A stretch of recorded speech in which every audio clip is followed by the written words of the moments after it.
और बोलिए मैं जान बा करजवा निकाल लेबो का। देखा लड़का का याद आएगी, लड़का का हाथ बा गोरी खोला झाड़ी मारो पापा के पानी मारो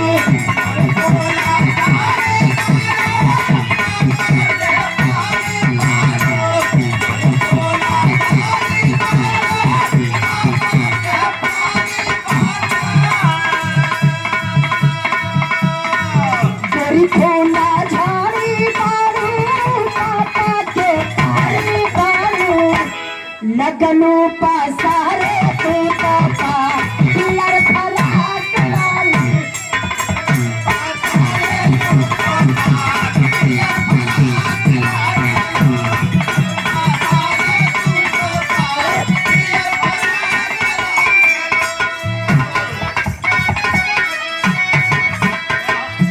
आज जब विरहा गवे के ना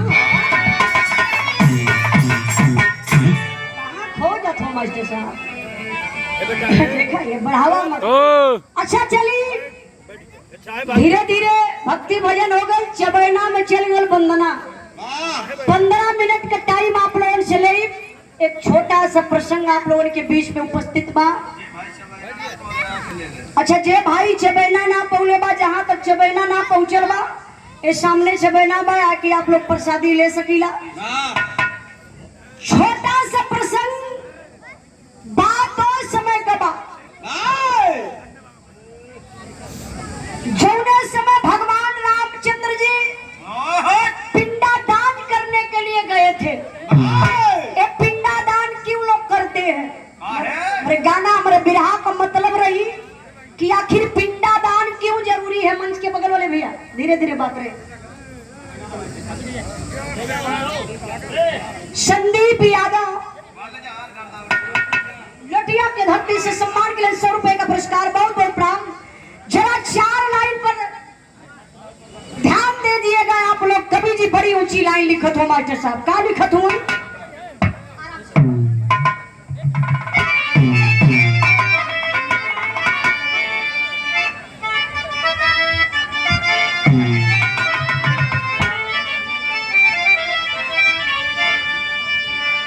अरे बेटा चाचा का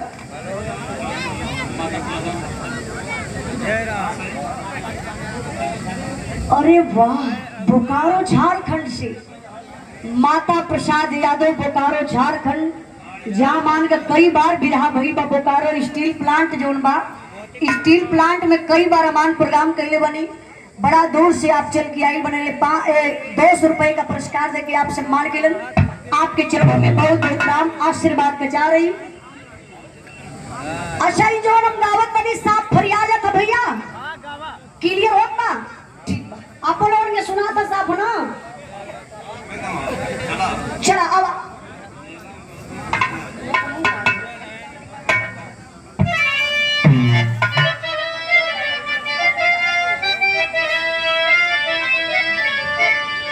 अरे बेटा बेटा वही जो किलायत रहे, माता पिता की करे नित्य पूजा। लिखा है पुरारो जन्नत चरण में, माता पिता सा नहीं देव दूजा। सेवा जिसने किया मेवा पाया उसी ने, लोक परलोक उसी का गुणगान गाया। अरे कहे हरिश्चंद्र, अरे कहे हरिश्चंद्र दुआ मिल गई तो जन्मों जन्म से ये बंधन को पाया।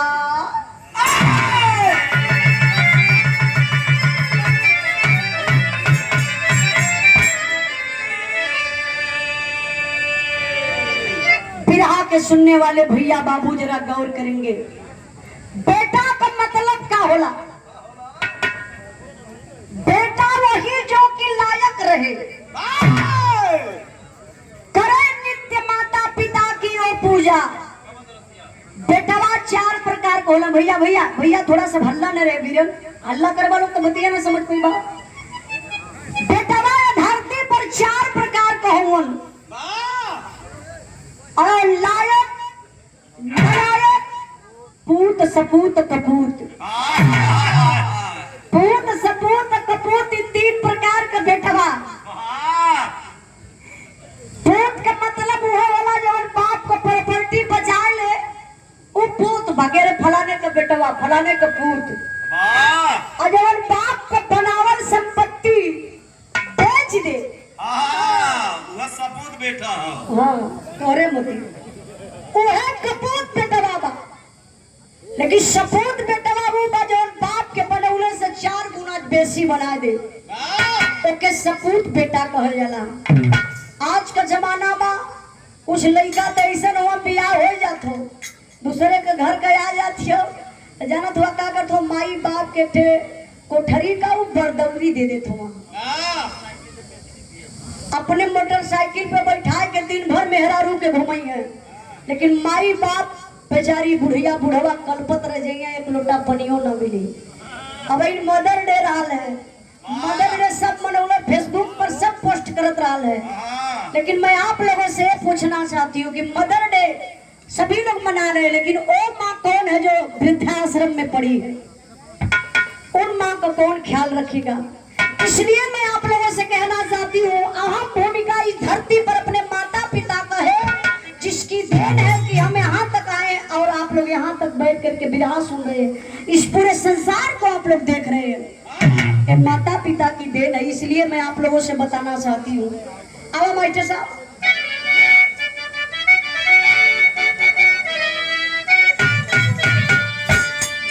कालिका प्रसाद यादव प्रबंधक, गरिमा शिक्षण संस्थान अमर इंद्रपाल भैया समाज सेवी, सूबेदार यादव, जहाँ 7 मई के मान का कार्यक्रम रहा है, इस बगल में उनके लगा तो 3 किलोमीटर ना। बहुत बहुत भैया के प्रणाम। 200 रुपए का पुरस्कार देके सम्मान के सब भाई के नमस्ते प्रणाम। बने के तनी गाना पर ध्यान दें, गीत बड़ी प्यारी बा मास्टर साहब।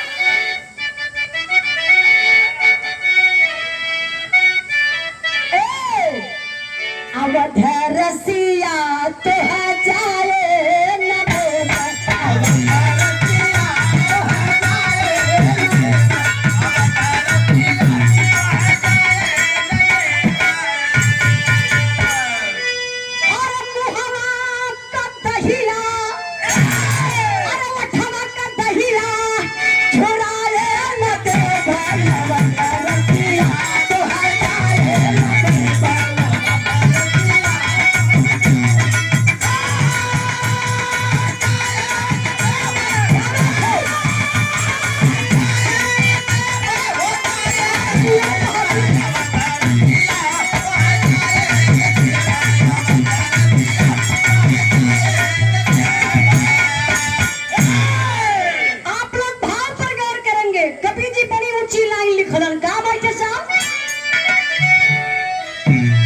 चुकावा बेटावा माई बाबू कटरना, चुकावा बेटावा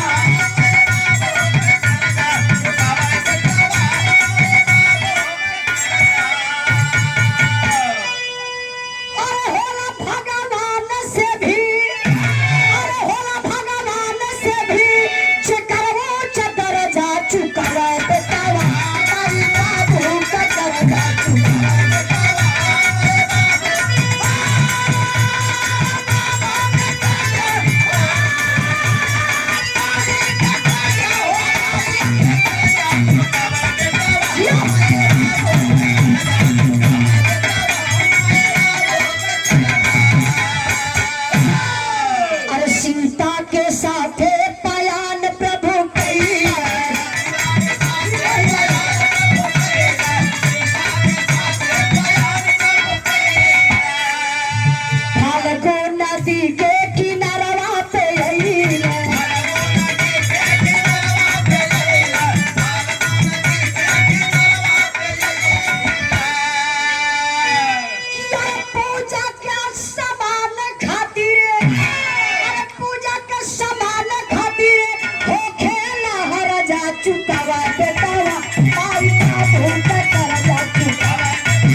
भाई सेवा समिति भगवतीपुर सुल्तानपुर से आप राजेश यादव बड़े भैया जी की तरफ से 100 रुपए का पुरस्कार, बहुत बहुत प्रणाम, आशीर्वाद का जा रही।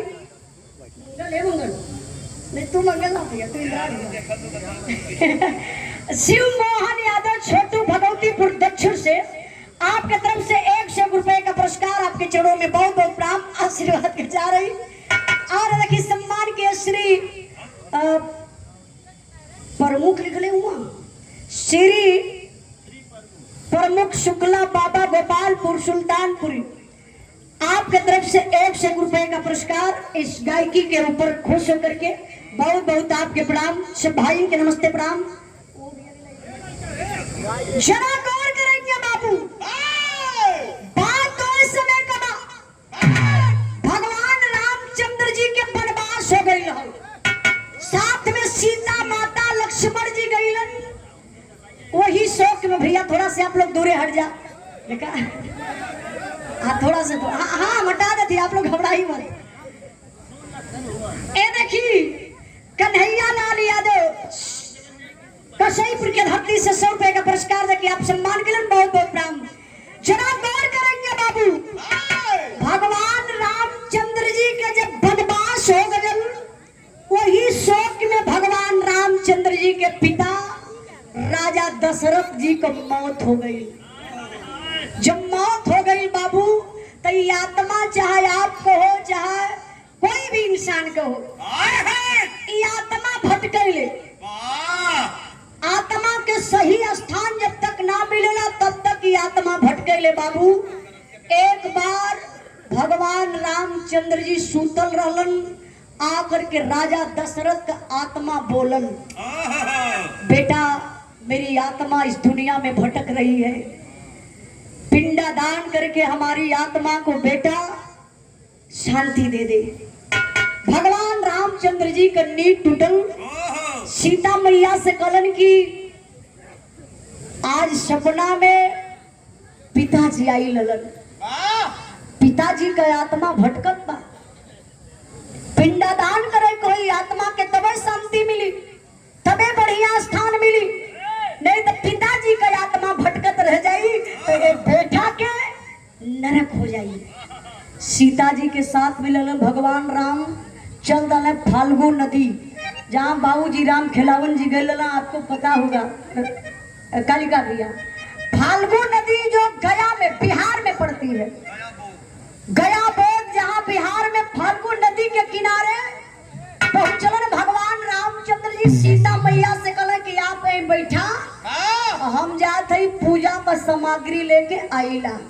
भगवान रामचंद्र जी चलल हम पूजा का सामग्री लेवे बदे, तो भयल का मास्टर साहब शरद यादव देवरी के धरती से 100 रुपए का पुरस्कार है, बिरहा के भाव पर भैया के बहुत बहुत प्रणाम, आशीर्वाद का जा रही। गीत बड़ी प्यारी लगल बा मास्टर साहब।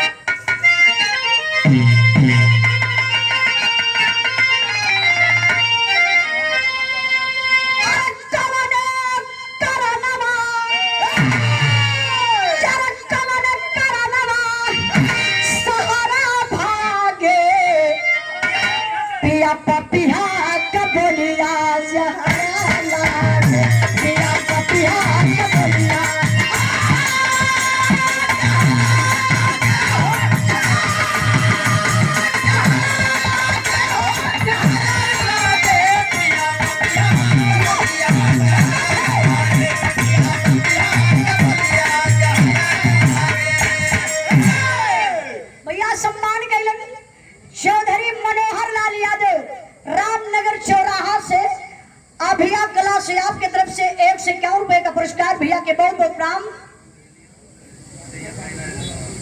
अरे वाह, अच्छा एक लाइन हम बोले मानी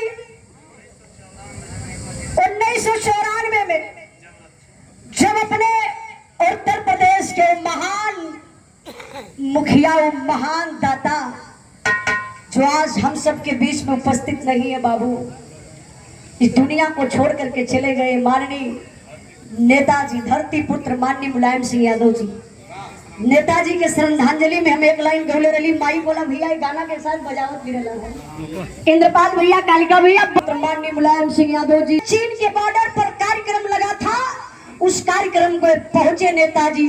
तमाम अधिकारी मना कर रहे थे कि नेताजी आपको यहाँ नहीं आना है, क्योंकि खतरे से खाली है, स्थान नहीं है, आपके लिए दिक्कत हो जाएगी, मुश्किलें बढ़ सकती है। लेकिन बारे धरती पुत्र माननीय मुलायम सिंह यादव जी पहुंच जाते हैं उस सीमा पर, और सीमा पर जाते हैं तो एक लाइन ऐलान करते हैं, गीत पर याद आ गई मास्टर साहब।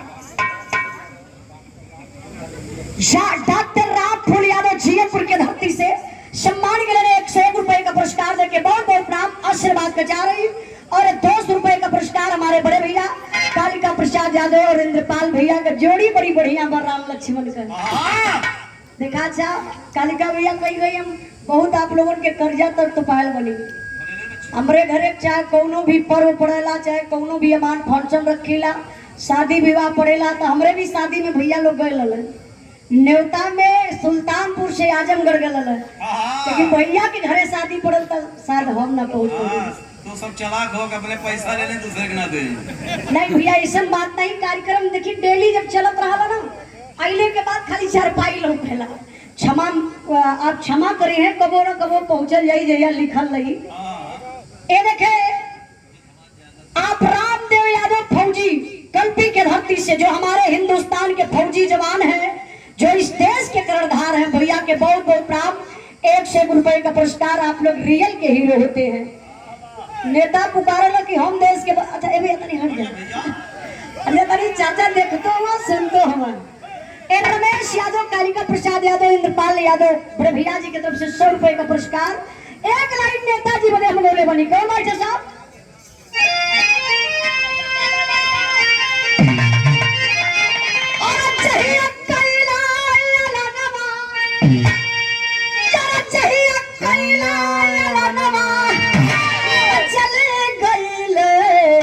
सुन के फौजी जवानवा चली गई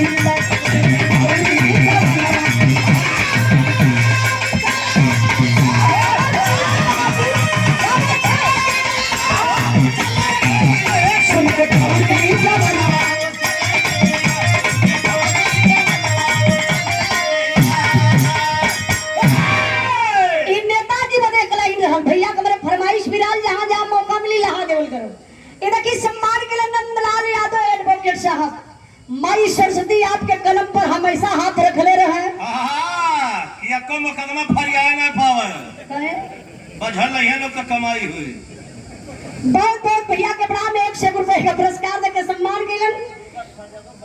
और दुर्गा प्रसाद यादव बन भोकार, लाल बहादुर यादव बन भोकार के धरती से 50-50 रुपए का पुरस्कार। बहुत बहुत नाम। तभी हमारे बिरहा पर ध्यान दे बाबू, बिरहवा कहाँ पहुंचे ये पता है?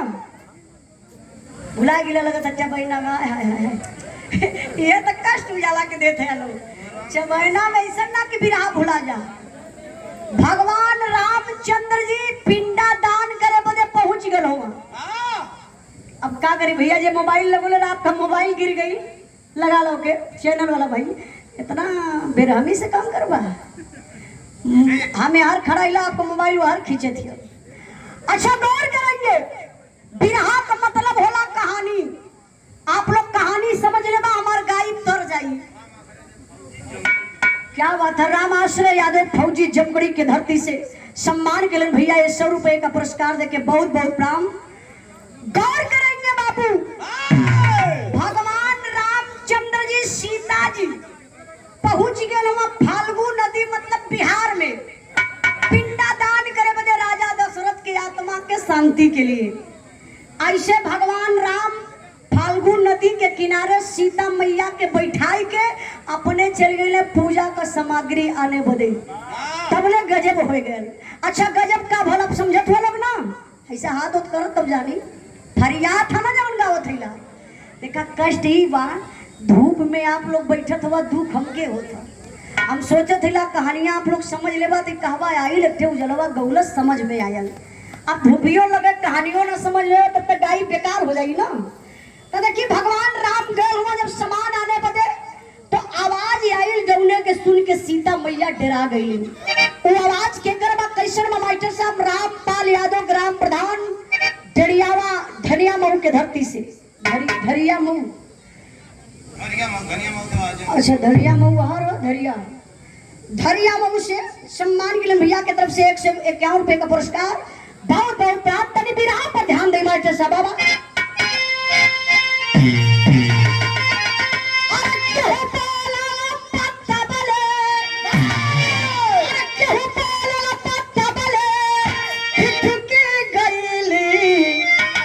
सुन के यवजिया चिहुकी गई सिया सुन के यवजिया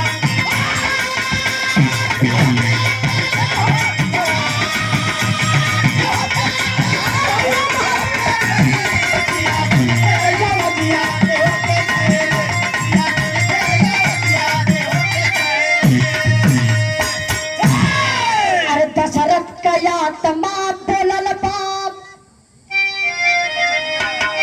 रुक जा यही जा पहले ही बोल रही तब बुलावा।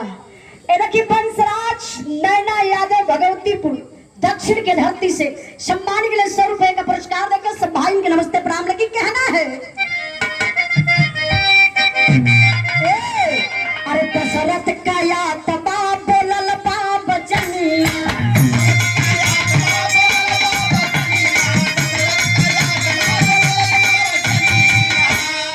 भूख लगल बेटी का राजा भोजनिया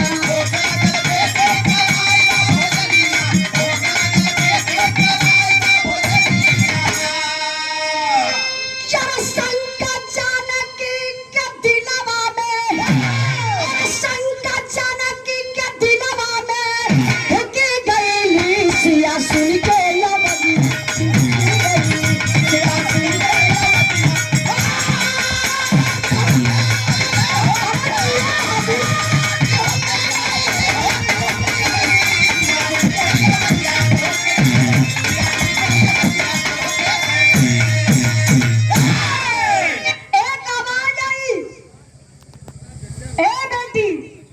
समय निकल जाएगी पिंडादान नहीं हो पाएगा। देखा ये का समय होला कल पिंडादान नहीं हो पाएगा हमेशा हमेशा के लिए हमारी आत्मा भटकती रह जाएगी।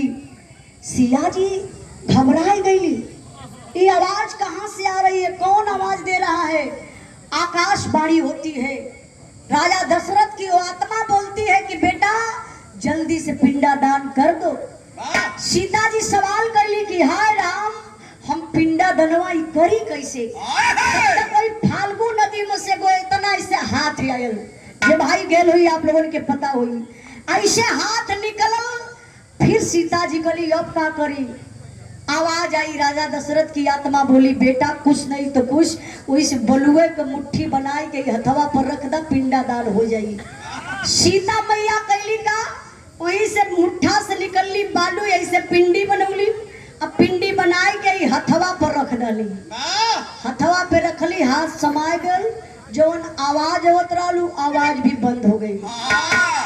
अब धीरे धीरे समय बीतल भगवान रामचंद्र जी जब पूजा का सामग्री लेके अलन अब पिंडा दान का तैयारी करत हुआ तब का होता मास्टर साहब गीत बदलल है 1 मिनट।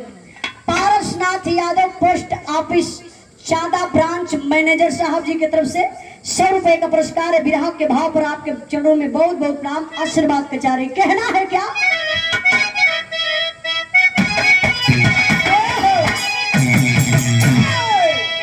कचौड़ी गली सोन कैला पलम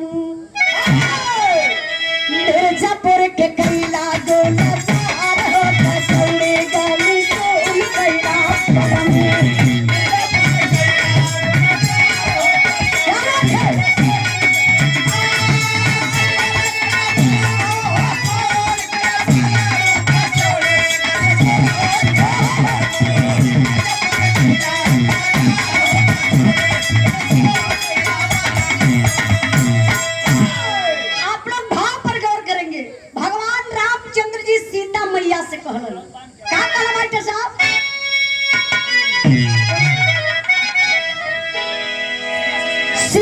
श्री राम कहे बतिया सिया से श्री राम कहे बतिया बाबू का करा पिंडा दान हो सिया से श्री राम कहे बतिया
पुनः दूसरा पुरस्कार दे करके 100 रुपए का पुरस्कार, बहुत बहुत प्रणाम। और 100 रुपए का पुरस्कार हमारे बड़े भैया राम जी यादव बेला बरुई की धरती से, भैया के बहुत बहुत प्रणाम। तनी बिरहा पर ध्यान दें। नवनीत तिवारी घमा के धरती से 100 रुपए का पुरस्कार, भैया के बहुत बहुत प्रणाम। सौरभ यादव सदापुर सराय के धरती से सम्मान मिलन।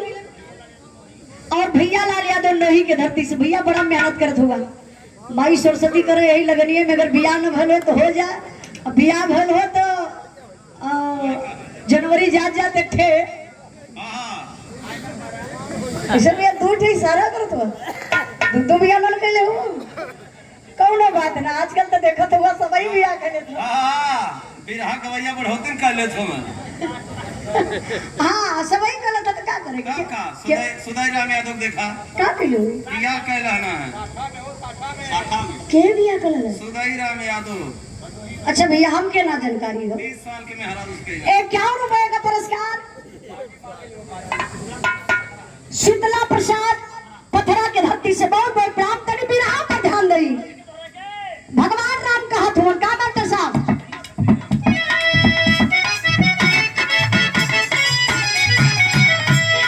कहली सिया जी होई कैला पे बदनवा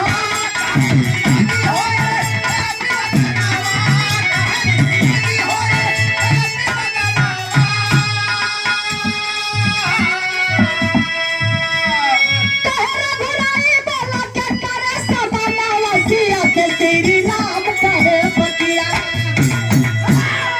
कहे पीपल पे मास्टर साहब पंडित पीपल गाय नाती मान हो सिया के तेरी नाम कहे पतिया।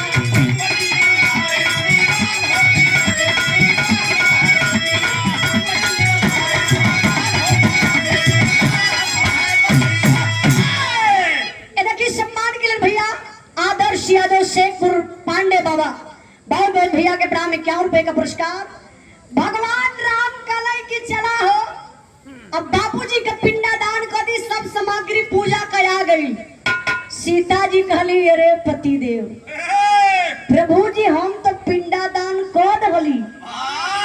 भगवान राम बड़ा आश्चर्य में पड़ना रे, जब भी पिंडा दान करेला तब बेटा करेला, पतो कोई का ना करेले, अब बेटा पतो मिल के करेला, लेकिन आप अकेले कैसे कर दलू पिंडा दान? अब कैसे हमारे पिताजी के आत्मा के शांति मिली? अब इन पूजा का सामग्री है दे हमारे सामने बा। सीता जी कहली हाँ पति देव हम पिंडा दान कर डाली। भगवान राम के विश्वास न होता, कहला कि तू मजाक करत हो। भगवान राम कहला कि केकरे सामने कहलू हमके बतावा।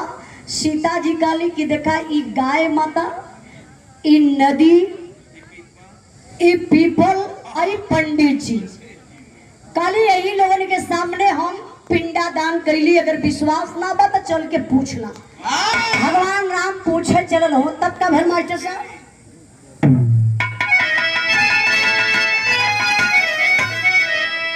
अरे हसाई जगह में हो सब दिन, लालच की लालच नहीं सफलता पाई है पाई है पाई।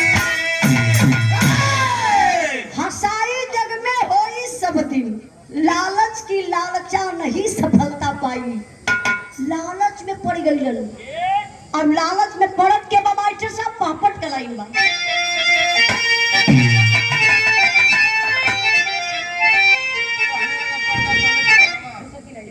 ए देखिए सम्मान किया हमारे बड़े भैया आरिफ खान कसईपुर के धरती से, हमारे भैया कालिका भैया इंद्रपाल भैया के बहुत नजदीकी हूँ भैया, तनी संभाल ले इंद्राज भाई। 51 रुपए का पुरस्कार देके सम्मान के लिए घाटमपुर उत्तरी से नव दुर्गा मंदिर श्री राम तीर्थ यादव जी की तरफ से 100 रुपए का पुरस्कार।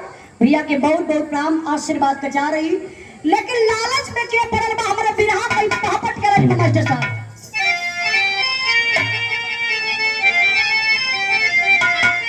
अरे कहने लगे पंडा पवन छनावा पड़ के लालच में, अब भैला नाही वही पिंडा दनवा पड़ के लालच में।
सीता जी कैली है पिंडादान की झूठे बकत है। तो पंडित जी लालच में पड़ गए, सोचले कि सीता जी कैली पिंडादान कुछो ना मिलल दान दक्षिणा, और भगवान राम करी है तो कुछ दक्षिणा मिली। देखा है अपने लालच में आई के पंडित जी झूठ बोलना, कहला ना ना ना हाँ सीता जी पिंडादान ना कैली ना कैली। भगवान राम कहला कि एक साबुत, अब दूसर का साबुत चलत हो के करे तरफ कोई बगलिया में गैया रही। कहला का भैया ये बतावा कि सीता जी पिंडादान कैली कि ना। तो गैयो लालच में पड़ गई, मुड़ी हिलावत हो कि नहीं सीता जी पिंडादान ना कैली। भगवान राम कहले कि दू साबुत मिलत, अब का कहत हो कहा चला हो दे। चला नदी किनारे, पूछा नदी मैया से, फाल्गु नदी के किनारे पहुंच के कहला कि का हो माते सही सही बताइया सीता जी पिंडादान कैली कि ना बाबूजी को। तो नदियों से आवाज आई नहीं सीता जी पिंडादान ना कैली। अब सीता जी को पसीना छूटत बा कि हे देखा हम इतना बड़ा झूठ बनल चल जाता, तीनों को तीनों गवाही झूठ कदल। सीता जी कहली कि चला वो पीपल देवता से पूछा। पीपल देवता के पास जब पहुंचले, भैया थोड़ा से हट जाओ, थोड़ा से हट जाओ हल्का से। पीपल देवता के पास जब भगवान रामचंद्र जी गए हुए तो पीपल देवता असलियत बता दल। असलियत बतौलन कि हाँ सीता मैया पिंडादान कैली। तब भगवान राम और साथ में सीता मैया श्राप देवे लगली। अच्छा श्राप कैसे देते जरा आप लोग गौर करेंगे मेरे बाबू। के श्राप दली इंद्रपाल यादव, उनके फूफा जी राम सागर यादव, सदरपुर के धरती से आप फौजी जवान हैं, देश के रक्षक है। बहुत बहुत भैया के प्रणाम आशीर्वाद का जा रही। जय प्रकाश श्री रामपुर के धरती से 51 रुपए का पुरस्कार, बहुत बहुत प्रणाम। और देखें हरिकेश यादव एडवोकेट साहब नरसिंहपुर के धरती से 101 रुपए का पुरस्कार देके भैया सम्मान कैलन। राम भवन माली बड़े भैया जी की तरफ से लटिया के धरती से 51 रुपए का पुरस्कार, बहुत बहुत प्रणाम। और कालिका प्रसाद यादव हमारे बड़े भैया इंद्रपाल यादव जी, पप्पू यादव जी समाजवादी नेता हैं। आप पृथ्वी पाल पूर्व जिला अध्यक्ष महोदय जी का आगमन हुआ हमारे मंच के ऊपर, एक बार जोरदार ताली बजा के आप लोग स्वागत कर दीजिए। हमारे तरफ से आपको प्रणाम सर। आपने अपनी कीमती टाइम दे करके हम सब कलाकारों का, हम सभी का हौसला अफजाई की है, बहुत बहुत धन्यवाद। जरा बिरहा पर ध्यान दीजिएगा बाबू। कहना है क्या मास्टर साहब, आप लोग समझिए। अब समझत हुआ ना कहानी, अब समझ में हो क्या ना। अच्छा ये देखा ये हमान का कमाई है, कहानी आप लोग समझ लेना। हमान का कमाई गाई बजाई पूरा हो गया। अब सीता मैया के शराब देती मास्टर साहब।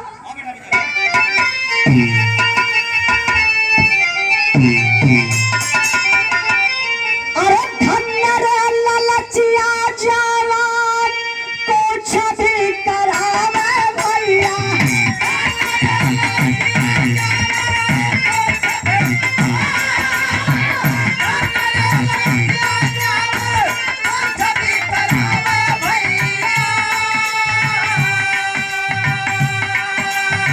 लालची न पावे देखा काता ही सम्मान।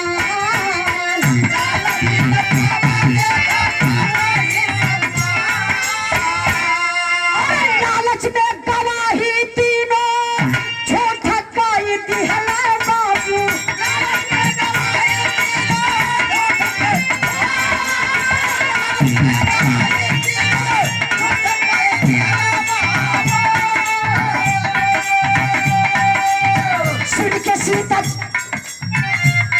सुन के जागत अम्मा सीता भैली बेधाना।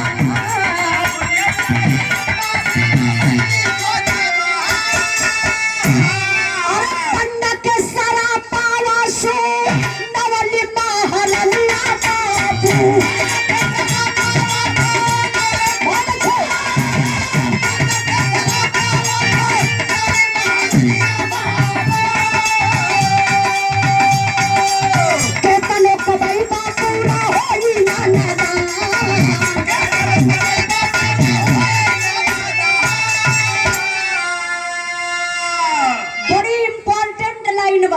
जे पंडित जी होई उसे हम माफी में मांगत हिला। आज का बात ना हो, आज का बात बा। ई शुरुआत से बिरादरी लालची होले। पंडित जी लालच में गवाही कैलन। पंडित जी गवाही झूठा बोलना कला ना। सीता मैया पिंडादान ना कैलिन। सीता जी भगवान रामचंद्र जी श्राप के दलन पर रे लालची लालची बाभन जिंदगी बीत जाई, कितना धन दौलत रुपया हो जाई, लेकिन अंदर से दिल के अंदर से लालच कब हो न जाई। जिंदगी भर दलिद्र रह जाएगा। अच्छा देखा ना आप लोग इतने सिंपल साबुत। पंडित जी जब बियाह कराओ बैठा आता 21 लोग पढ़ला कि तुरंत का करे 105 रुपया दा। अच्छा 105 रुपया का बचवा इतने में का फरियाई। राम फेर यादव फिल्मा के धरती से सम्मान के लिए 100 रुपए का पुरस्कार देके बहुत बहुत प्रणाम। कॉलर की पैसा आप कली है आप पा लगी करवा आप पैर छुअत का कहे कि आनंद रहा बेटा। पैसा बनल जे है आनंद तू रहला। अच्छा ये बतावा घर का धन आप देत हुआ पावल जे आनंद ऊ रहला ना। अब तो भिखारी होत हुआ राजा वो होत हुआ, लेकिन वो बाद में तो के कहीं आनंद रहा। ए लिए आप लोगों से कहत बनी कि आप लोग देख लिए जी पंडित जी के कितनों कुछ बन जाई, लेकिन उनके अंदर का लालच कब हो ना जाई। इस सीता मैया का श्राप बा। और सीता जी बतौली का बतौली मास्टर साहब का आगे श्राप के देते हैं आप लोग ध्यान दिया। पृथ्वी पाल यादव पूर्व जिला पंचायत सदस्य अध्यक्ष महोदय, पूर्व जिला अध्यक्ष समाजवादी पार्टी सुल्तानपुर सदस्य जिला पंचायत आपकी तरफ से 501 रुपए का पुरस्कार देकर के आप सम्मान की एक बार जोरदार ताली बजा के आप लोग स्वागत सम्मान कर दीजिए। बहुत बहुत आपके प्रणाम। आपने अपनी कीमती टाइम हम सबको दे करके हम लोगों का हौसला बढ़ाए। दादा हो ए दादा 2 मिनट बैठता कहे ना। अरे अब हम 40 साल बाद नहीं थाम पावा। अच्छा नहीं तब जा नहीं देखा जरूरी एके तो भैया भगवान न रोक पाई उजाला में कौन दम हो। ऐसा बात जके नहीं जा सकल। अच्छा भैया एक सूचना भी बाजे भाई अभी चबैना ना पौले हो रस ना पौले हो आप लोग जा सकेला आराम से रसदाना कह सकेला। ई कहां जातो तो नो बैठा रे पिया से जाना कहे जा छई बैठा हाय देखो हमरे पार्टी से बहना ना दला हटा लो। ए भैया 2-4 बोरा इकट्ठे दे दिया। घरे ले जाए जी। एक महीना का काम भी चली। एक महीना ही लोग खाना न खाया खाली चबैनवा में चली है। एक बाल्टी रस उस दे दिया इस तरह डब्बा में भर के। अंदर पंडित का असर हका हमारे अंदर ना हमने पार्टी के अंदर। अच्छा देखी हमारे बिरहा पर ध्यान दई। सीता मैया अब के श्राप देती मास्टर साहब आवा तरी तो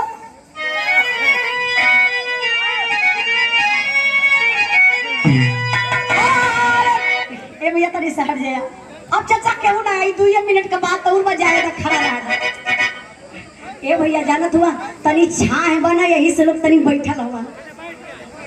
अच्छा देखना बहुत है। चला वैसे आ जा ना देख पाओ था तो जो चप्पल खींच मारा ए मोर भैया मंच के बगले जे खड़ा बा तनी से हार हो जाए 1 मिनट के लिए काहे सब हमारा आखिरी चलत बा। हां तो हर आखिरी अरे मेरे बिरहा के आखिरी यार आई मास्टर साहब बिरहा देखै आई यही।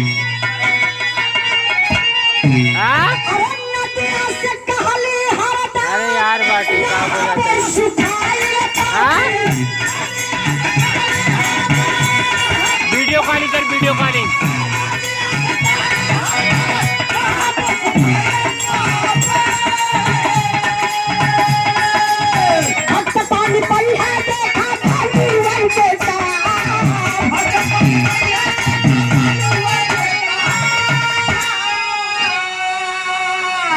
जे भाई फाल्गु नदी पे गल होई जैसे दादाजी राम खिलावन गलन बाबूजी देख लो यहाँ वहां का दृश्य। नदी केतनो बाढ़ आ जाए लेकिन फाल्गु नदी में पानी टिकबे ना करी। आयल बाढ़ फिर पानी निकल जाई फाल्गु नदी सुखाई जाई। पानी मिली कैसे? ओई बलुआ के टारे के होई तो लोग पानी पीबा और फिर तुरंत सुखाई जाई। देखा सीता मैया का श्राप कहली कि जा कितनो बाढ़ आ जाई कितनो तूफान आ जाई तू कभो पानी आइल ना मिलबू। हाँ तोरे अंदर कबो पानी ना मिली तू सुखाइले रहबू। आज भी फाल्गु नदी बाबू सुखल रहले, लेकिन अब सीता जी श्राप देती का देली बाटे। अरे गैया से कहले पिष्टा खाइबो दुनिया में सुनिया।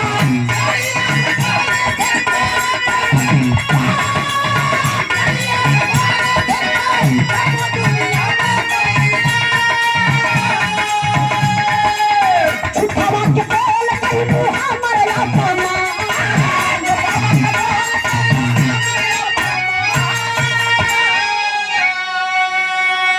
सीता जी गैया के श्राप दलिन कहा जा तो के लोग कहला गैया मैया जा तोहर कलजू में के पूजा ना करी तोरे गोबरे का पूजा हो जाई। लेकिन तू खैबू का बिष्टा गंदा। देखला गैया के क्यों कहला कि अरे गैया माई है। कुछ लोग कहलन के रोटी खियावा बासी रोटी खियावा चाहे पहली रोटी बनाए के खिया दे, लेकिन वो चरी है कहाँ जाए के छोड़ देवा तो शिवानी में बस उनके का लौकत हो। ये तो ये समय शिवानी में बड़ी दुर्दशा है गाय लोगन के। काहे ये जोगी बाबा का साण बड़ा तबाह कैले। अच्छा भैया हमके ना पता, ये बहुत जानकार आदमी है। अच्छा देखिए वो गैया के कहीं ना मिले, लेकिन जाई गद्दा मिल जाए घर मिल जाए एकदम साफ सुथरी जगह बैठे नहीं। गैया के गोबरे का पूजा हो जाई, लेकिन गैया हमेशा गंदे खाई। मतलब ये घास पूजा जो उगत बा गंदा में भी बा वहू गैया चल जाई। शहरवा में देखला जितना गंदगी रहे जहाँ कचरा फेंकल वाला देखी लो वही जगह गैया जाए के कुछ ना कुछ बिन के खात रही। बतावा वही गैया माई के लोग पवित्र मान के पूजा करेला, उनके गोबरे का पूजा होता है। सीता मैया का श्राप बा, लेकिन देखो जब आशीर्वाद कैसे दहली वो पीपल देवता के बड़ी ऊंची बात बा। ये देखी कल्लू यादव बीडीसी मामूदपुर के धरती से 100 रुपए का पुरस्कार दलन। भैया माई सरस्वती करेगी आप प्रमुख हो जाए। बीडीसी से डायरेक्ट प्रमुख में बड़ा खर्चा है भैया, रुपया ढेर बात है। अच्छा ये देखिए सम्मान के आप पप्पू यादव मोती का पूरा समाजवादी बिरहा गीत आपके तरफ से बहुत बहुत प्रणाम। अब समाजवादी गाई तो टाइम लगी, अब उनका नंबर और करे बाद उठब तो फिर समाजवादी से शुरू कर देवे। चला जाए आज उनके गवाही में देते। श्री भगेलू राम यादव प्रधान पकड़ी कला के धरती से सम्मान के लिए 100 रुपए के पुरस्कार देके बहुत बहुत प्रणाम। चचा हम दे दा फटाक से। रामचरित्र यादव फौजी भैया ये मन से कई जगह मिले हो, बहुत बहुत भैया के प्रणाम। 200 रुपए का पुरस्कार हमारे देश के कर्णधार है। असीला हीरो तो यह लोग होला, फिल्म में सब शहीद हो जाए लेकिन सीमा पर जाए के लड़ाई करब सबके बस का बात नहीं खे। अब पीपल देवता के सीता मैया भगवान रामचंद्र जी आशीर्वाद देते हुए ये देखिए रामाख्या यादव आए भैया दुनिया सिंह जो राम यज्ञ यादव है दुनिया सिंह का पूरा गाना। अच्छा दुनिया सिंह का पूरा, अच्छा आप लोग समझ जाइए दुनिया का पूर्वा भाई देखा दुनिया सिंह का पूर्वा लिख ले हुआ।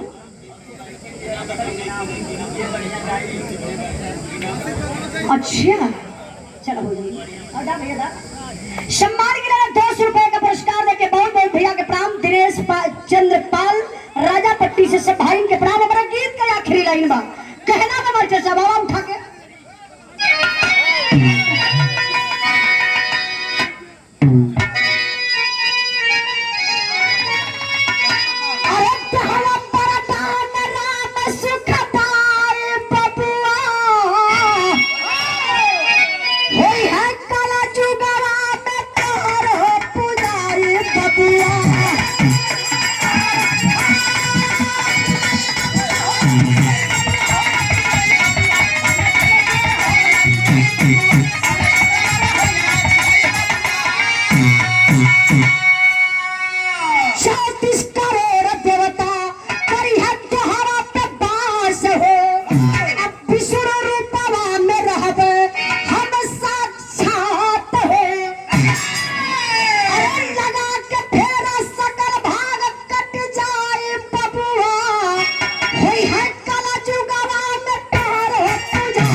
बड़ी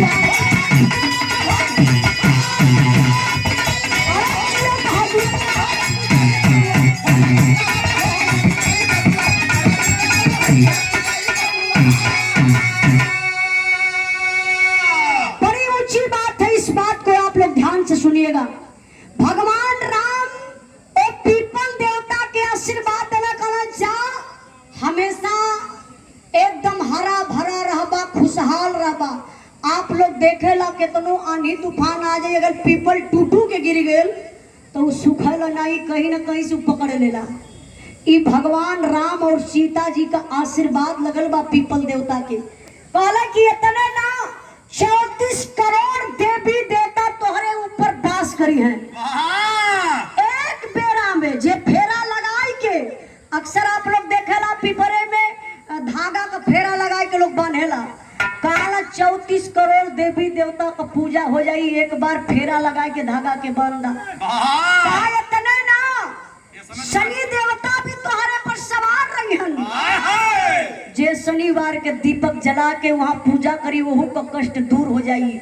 ए लिए बाबू आज भी पीपल देवता के लोग पूजत बा। हमरे बिरहा का आखिरी लाइन बा। अब कहले का मतलब ये भेल कि हर बेटा के सोचे के चाहिए कि अपने बाप का पिंडा जियते ना भैया, मरला के बाद अपने पुरखा पुरनियन का तारन तार करे के चाहिए, ताकि आशीर्वाद मिले, अपने माता पिता के अच्छा स्थान मिले, स्वर्ग में बढ़िया जगह मिल जाए।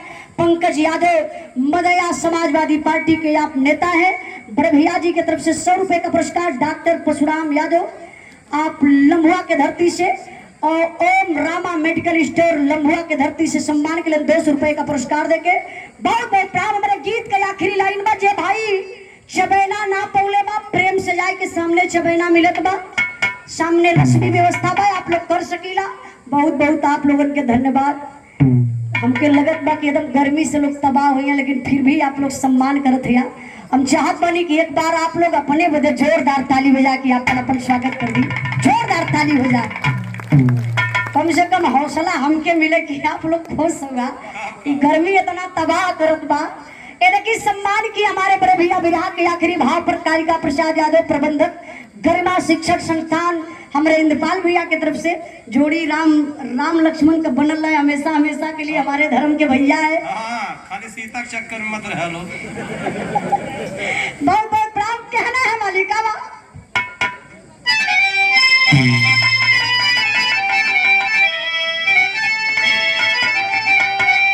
गुरु प्यारी गुरु गणेश गुरु रामलाल गुरकारी स्वर्गदेव चंद्रिका कवि बच्चन जी पाने पुजारी।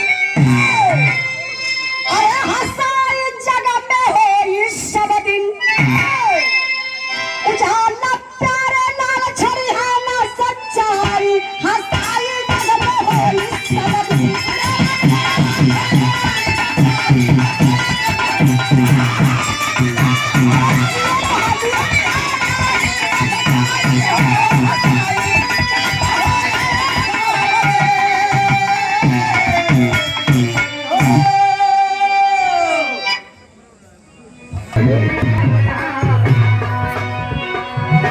मरने बाद एकर का रोशनिया, मरने बाद एकर का रोशनिया, फूलमती भवानी आई हो।